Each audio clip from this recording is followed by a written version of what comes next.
Welcome back, folks, to the show that's happier than Link racing in Mario Kart. Yes, it's time to start another episode. The views and opinions of this podcast do not represent official sources. Because of the extreme amount of bass, listeners' discretion is advised.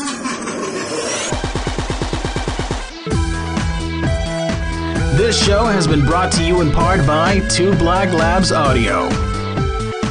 You are listening to A Week in Geekdom. Welcome back, everybody, to another exciting episode of A Week in Geekdom. I am your host, Giovanni Menendez, and on this show, we cover basically everything that happens from Wednesday to Wednesday on everything geeky related, or specifically capes and cowls and video games and all that stuff that we know and love. And as always, you can follow us on social media via Facebook, Twitter, Tumblr, Instagram. I mean, we're everywhere. And of course, you can subscribe to our videos here at youtube.com/aweekingeekdom, or you can write to our email with feedback, suggestions, and such, aweekingeekdom@gmail.com.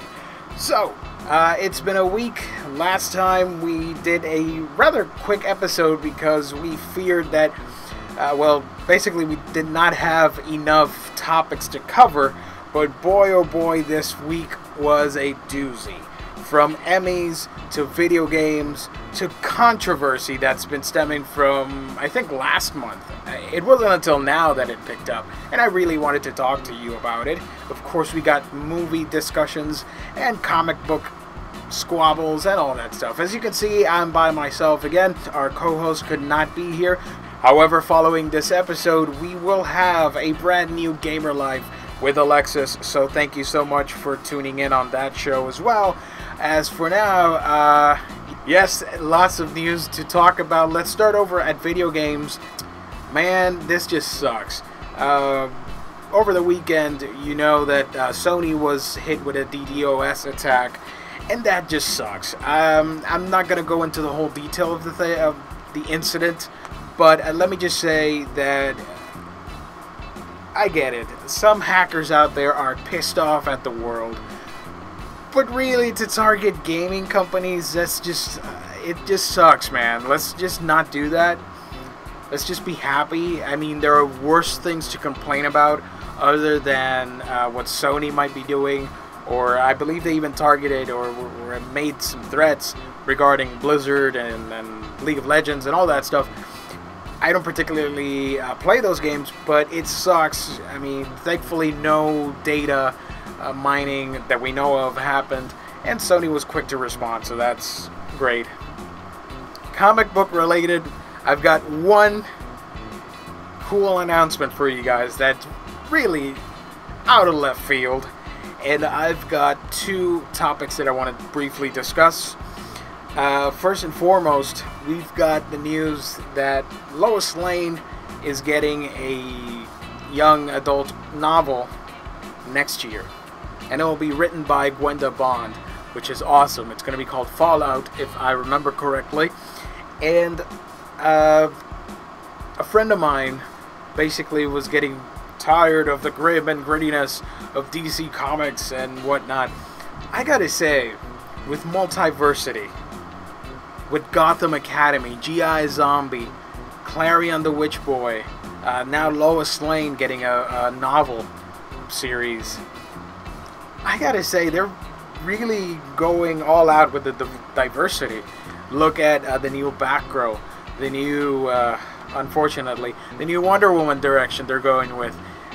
I think it's a pretty exciting time, and is it just me, or is DC now actually catching up to the promise of a reboot with brand new ideas and such and such?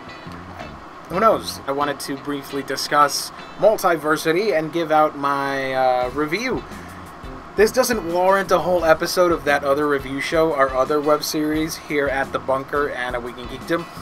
But yeah, Multiversity. If you love Final Crisis and the craziness that is Grant Morrison, then by all means, go ahead and pick this up. What are you waiting for?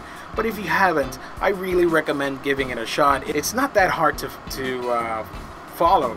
It was rather tame compared to other things Grant has done, if that means anything.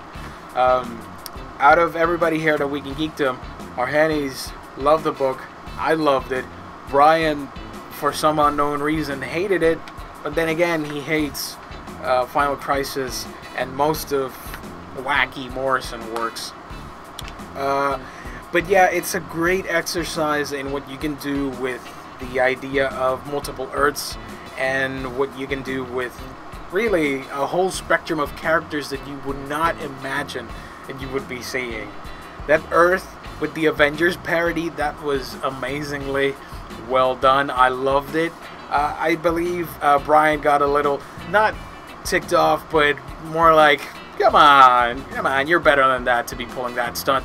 But I thought it was pretty awesome. And if you recall, I think New Avengers did that with a quote-unquote Justice League of their own appearing on one of the Earths against the Illuminati. But yeah, it looks amazing. Ivan Reis is one of my favorite artists. Yeah, and if you have to pick up a book that you've never read, maybe I want to say go ahead and pick up the book, but I'd rather you read other stuff first. But if you're well experienced in comic books and want to try Multiversity, then yes, by all means, go ahead and pick it up. 5 out of 5 or whatever. I don't really like reviewing stuff. I just like talking about them. But yes, go do that. Next up, the Milo, or is it Milo? The Milo Manara controversy with Spider-Woman. I'm dedicating a whole episode to just that. I'll just say this. I think people have reason to be really upset about this, but at the same time, they shouldn't be complaining as much. But it's just unfortunate that a variant cover has gotten so much press release, especially when Marvel can do no wrong these days and has become such a kid-friendly and overall family-friendly company. I love Manara's art. Call me crazy, but I think the image is pretty awesome. I do think it probably shouldn't have been so forefront in the buttocks department, if you will. I'm really excited that the Emmys were on a Monday. I hate watching them on the weekends. I thought that was pretty clever. I'm so happy that basically all my shows got some love and recognition, at least winning one each. But of course, the big takeaway from this is finally one last hurrah for Breaking Bad for winning so many awards, and really just one of my favorite shows of all time. I'm a little disappointed, but then again, the competition was stiff.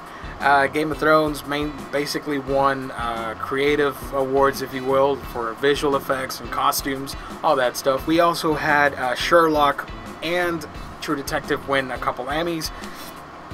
Two of my favorite shows, and then yeah, awesome. It's an awesome time to be a TV fan. All those shows I highly recommend.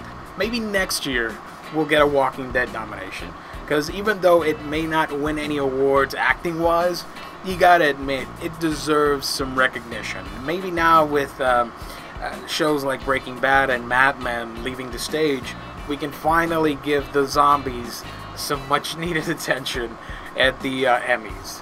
I'm just saying. Meanwhile, in movie news, Antman has revealed the first Easter egg, and they're not even finished filming this. The image, of course, we're talking Paul Rudd, and you can see like the soda that was used in the Incredible Hulk movie. So that's a nice little bow tie to reference a movie that really, up till now, was sort of the ugly duckling, and just because of Ed Norton, which sucks that he left. But and like I would get upset that they would only show like the Hulk footage, and because well, I get it, you know, he's no longer part of the universe, so why show Ed Norton, the previous Bruce Banner? Some would say the best. That's up for debate. But yeah, at least it's nice that they're referencing something that basically, if Iron Man started it, Incredible Hulk helped cement the whole thing together. You know what I mean? If it wasn't for that Easter egg at the end where you saw an actor from a previous Marvel movie show up and confirm that yes, this is in the same universe, then yeah, we wouldn't be having this discussion right now. Also, there's been some rumors that Hawkeye and other characters might show up in Captain America 3. We've heard rumors since forever about a MODOK appearance. The seeds are there. I don't know if audiences, well, then again, we saw talking raccoon and tree. I'm pretty sure audiences won't mind seeing MODOK in a Marvel movie. It's just a little bit weird. But hopefully that they'll do it justice if he ends up showing. I don't think he'll show up, but that's just me. But yeah, we've already seen the seeds for this with AIM. If there's one character that I really need to know what the heck happened to him, it's gotta be Hawkeye. I mean, what the hell was he doing? Was he taking a vacation when the Winter Soldier happened?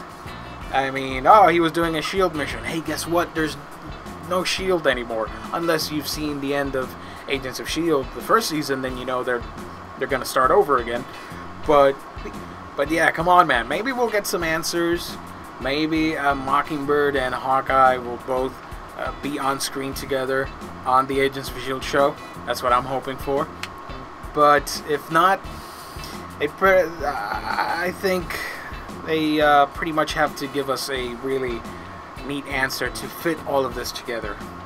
But yeah, folks, it's been another exciting week. I am so happy to be doing this with you guys. If you've got any feedback, suggestions, and such, like I said at the beginning of the show, you can write to us at aweekendgeekdom@gmail.com.